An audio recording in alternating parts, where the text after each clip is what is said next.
Hello everyone. ప్రీవియస్గా మనం ఇది బేసిక్ అకౌంటింగ్ ప్రిన్సిపల్స్ ఏమన్నా చూసాము. Personal account, real account and nominal account. Personal account వచ్చేసరికి ఏం చెప్తుంది? పర్సన్స్ రిలేటెడ్గా చెప్తుంది. అలాగే రియల్ అకౌంట్ అనేసరికి బ్యాలెన్స్ షీట్ ఐటమ్స్ అంటే అసెట్స్ అండ్ లయబిలిటీస్ రిలేటెడ్గా చెప్తుంది. ఓకే. అలాగే నామినల్ అకౌంట్ అనేది P&L ఐటమ్స్ అంటే expenses and losses, incomes and gains.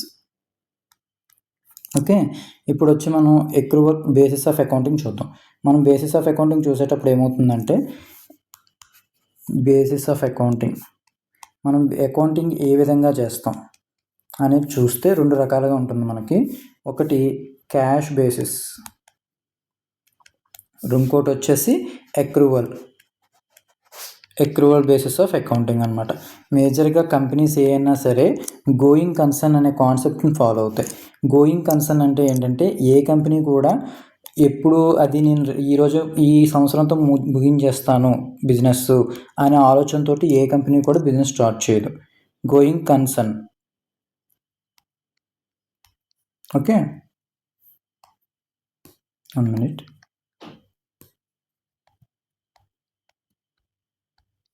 Going concern. Okay. Next, ఈ గోయింగ్ కన్సర్న్ కాన్సెప్ట్ ప్రకారం ఎక్రూవల్ బేసిస్లో అకౌంటింగ్ ఫర్ చేస్తాం. క్యాష్ బేసిస్ అనేది ఏంటంటే, గోయింగ్ కన్సర్న్ కాన్సెప్ట్ లేనప్పుడు చేయాలన్నమాట. ఇది గోయింగ్ కన్సర్న్ అనేది మనకి లేనప్పుడు మనం ఏం చేస్తామంటే ఇది క్యాష్ బేసిస్ ఫాలో అవుతాం. క్యాష్ బేసిస్ అంటే ఏంటి? మనకి క్యాష్ బేసిస్ వచ్చేసరికి మనకి ఏదైనా సరే ఫైనల్గా ఎంత రియలైజ్ అవుతుంది, ఫైనల్గా మనకి మన దగ్గర ఉన్న అసెట్స్ అన్నీ ఎంత రియలైజ్ అవుతుంది అంటే ఎంత క్యాష్ వస్తుంది అసెట్స్ అన్నీ అమ్మేస్తే. అలాగే ఆ క్యాష్ అంతా పేమెంట్ చేసేసి లయబిలిటీస్ క్లియర్ చేస్తే ఇంకా బ్యాలెన్స్ ఎంత మిగులుతుంది అనేది చూడటానికి మనం క్యాష్ బేసిస్ ఆఫ్ అకౌంటింగ్ అనేది ఫాలో అవుతాం అనమాట. ఇది ఎప్పుడంటే కంపెనీస్ లిక్విడేట్ అయిపోతాయి చూసారా, ఆ టైంలో ఫాలో అవుతాం ఈ క్యాష్ బేసిస్ ఆఫ్ అకౌంటింగ్ అనేది. ఎక్రూవల్ బేసిస్ అనేది రెగ్యులర్గా ఎవ్రీ కంపెనీ ఫాలో అయ్యేది అనమాట. ఎందుకంటే గోయింగ్ కన్సర్న్ కాన్సెప్ట్ ప్రకారం ఎక్రూవల్ బేసిస్ అనేది మనం ఫాలో అవుతాం. అసలు ఎక్రూవల్ కాన్సెప్ట్ అంటే ఏంటంటే, ఇప్పుడు మనం పేమెంట్ చేసామా లేదా అంటే, ఫర్ ఎగ్జాంపుల్ ఏదైనా పేమెంట్ లేదా ఏదైనా రిసిప్ట్ యాక్చువల్గా అయ్యిందా లేదా అన్నది వేరు. యాక్చువల్గా క్యాష్ అనేది ఇన్ఫ్లో కానీ అవుట్ఫ్లో కానీ అయ్యిందా లేదా అనేది సెకండరీ. ఫస్ట్ అసలు మనం పే చేయాల్సి వస్తుందా అంటే అకౌంట్ ఫర్ చేయాలి. పే చేయాల్సి వస్తుందంటే అంటే పేయబుల్ అయ్యిందంటే అకౌంట్ ఫర్ చేయాలి. అలాగే రిసీవబుల్ అయినా సరే అకౌంట్ ఫర్ చేయాలి. ఓకే. ఏది వచ్చినా సరే మనం అకౌంట్ ఫర్ చేయాల్సిందే అనమాట. ఫర్ ఎగ్జాంపుల్ దీనికి ఎలా చూడాలి అంటే, దీనికి కొన్ని కాన్సెప్ట్స్ లింక్ అయి ఉంటాయి. అవి ఏంటంటే, ఫస్ట్ తీసుకుందాం కొన్ని కాన్సెప్ట్. ప్రీపెయిడ్ ఎక్స్పెన్సెస్ అనేది ఒక కాన్సెప్ట్ తీసుకుని చూద్దాం. ప్రీపెయిడ్ ఎక్స్పెన్సెస్ అంటే ఏంటి? ముందుగా చెల్లించిన ఖర్చులు. అంటే దీనికి బెస్ట్ ఎగ్జాంపుల్ మనం ఏం తీసుకోవచ్చు అంటే ఇన్సూరెన్స్. ఫర్ ఎగ్జాంపుల్ ఒక బైక్ ఇన్సూరెన్స్ లేదా ఒక కంపెనీ ఏం చేసిందంటే ఒక కార్ ఇన్సూరెన్స్ తీసుకుంది. ఆ ఇన్సూరెన్స్ ఎంత? 1000 రూపాయలు పెట్టి తీసుకుంది ఇన్సూరెన్స్. ఓకే. ఈ 1000 రూపాయలు కాదు, 1200 పెట్టి తీసుకుంది ఇన్సూరెన్స్. అయితే ఇది ఎంతకాలానికి? For 1 year. 1 yearకి ఇన్సూరెన్స్ అనేది తీసుకుంది. ఓకే. ఫర్ 1 yearకి ఇన్సూరెన్స్ తీసుకుంటే ఇది ఇప్పుడు ఈరోజు తీసుకుంది. ఎప్పటి నుంచి మొదలవుతుందంటే జనవరి నుంచి మొదలవుతుంది. జనవరి 1st నుంచి మొదలయ్యి డిసెంబర్ 31st వరకు ఈ పీరియడ్ అనేది కంటిన్యూ అవుతుంది అన్నమాట ఇది. ఓకే. అయితే ఇప్పుడు మనం ఫర్ ఎగ్జాంపుల్ ఈ ఇన్సూరెన్స్ అనేది 31st లేదా జనవరి మిడ్లో 31st జాన్లో ఎప్పుడో తీసుకుంది అనుకుందాం ఇన్సూరెన్స్ కంపెనీ. ఇప్పుడు ఇక్కడ తీసుకున్న టయానికి ఆల్రెడీ ఎంత కంప్లీట్ అయిపోయింది? Jan 1st నుంచి 31st అంటే 1 month కంప్లీట్ అయిపోయింది. ఇంకా ఎన్ని మంత్స్ పెండింగ్ ఉంది? 11 months అనేది ఇంకా పెండింగ్ ఉంది. అంటే ఇంకా మన ఫ్యూచర్లో ఖర్చు పెట్టాలి అది ఇన్సూరెన్స్. అంటే ఇప్పుడు మనం పే చేసేసిన మొత్తం అంతా కూడా పేమెంట్ అనేది ఇక్కడ జరిగిపోద్ది. యాక్చువల్గా టోటల్ పేమెంట్ అనేది ఈ 31st Jan ఏదైతే ఉందో అక్కడే టోటల్ పేమెంట్ అయిపోతుంది. మనం ఇన్సూరెన్స్ ప్రీమియం పే చేస్తే అలాగే చేస్తాం కదా, టోటల్ పేమెంట్ అనేది అవుతుంది. కానీ మన ఆల్రెడీ ఎన్ని నెలలకి ఇది టోటల్ పేమెంట్ అనేది? ఫర్ ఎగ్జాంపుల్ ఈ 1200 అనేది ఎన్ని నెలలకి? 12 నెలలకి. ఓకే. అప్పుడు నెలకి ఎంత అయింది? నెల వచ్చేసరికి ఎంత అవుతుంది మనకి? 100 రూపాయలు అవుతుంది. నెల వచ్చేసరికి 100 రూపాయలే ఎక్స్పెన్సెస్. కానీ మనం ఎంత పే చేస్తాం, 1200 పే చేసేస్తాం. ఇక్కడ ఎక్రూవల్ కాన్సెప్ట్ ఎలా వచ్చిందంటే, మనం P&Lకి వెళ్ళేటప్పుడు 1200 పే చేస్తాం కదా, ఎక్స్పెన్సెసే కదా, ఎలాగైనా ఇన్సూరెన్స్ అనేది ఎక్స్పెన్సే కాబట్టి మొత్తం P&Lకి వేసేయచ్చు కదా అనుకుంటాం, అది క్యాష్ బేసిస్లో. కానీ ఈ ఎక్రూవల్ కాన్సెప్ట్ ప్రకారం ఏంటంటే, ఈ 100 రూపాయలు మాత్రమే P&Lకి వెళ్తుంది. అంటే ఈ 1200 ఏదైతే ఉందో ఈ 1200 రూపాయల్లోంచి దీన్ని డివైడ్ చేస్తాం అనమాట మనం. 1 మంత్ ఆల్రెడీ కంప్లీటెడ్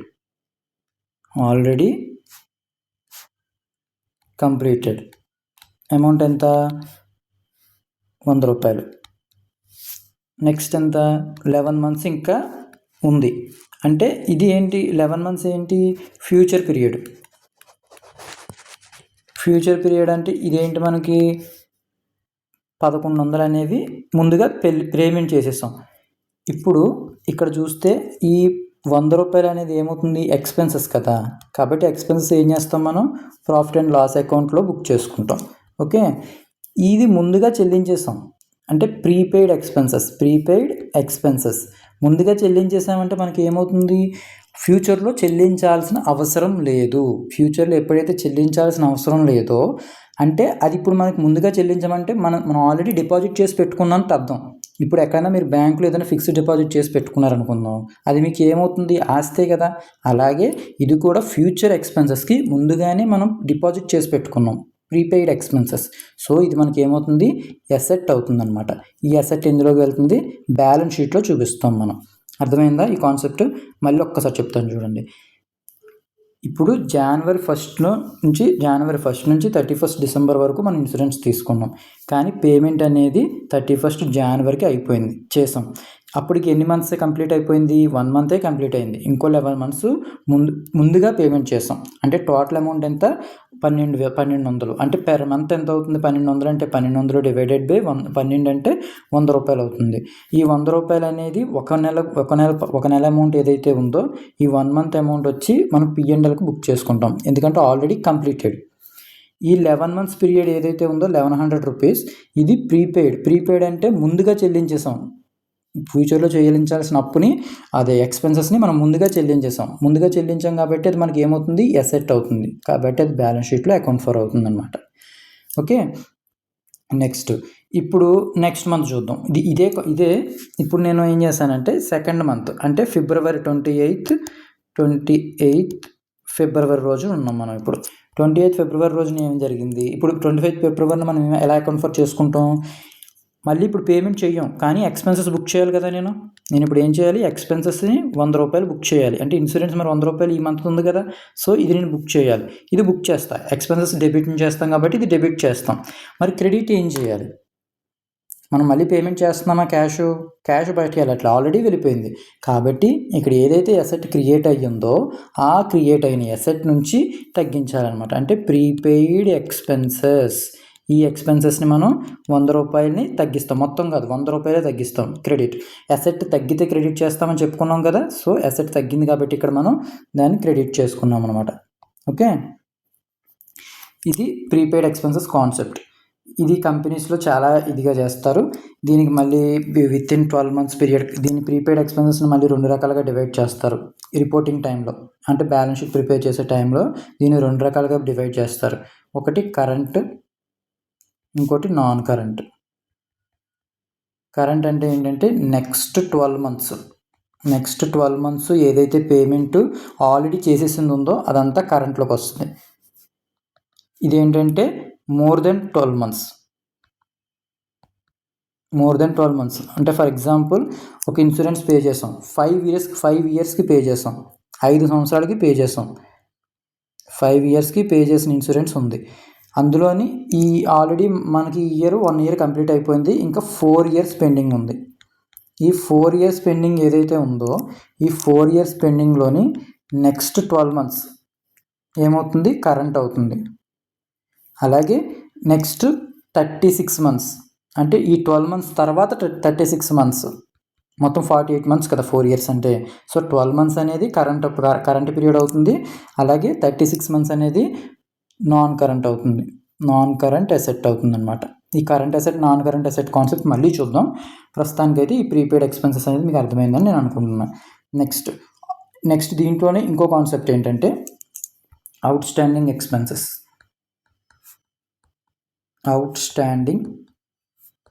ఎక్స్పెన్సెస్.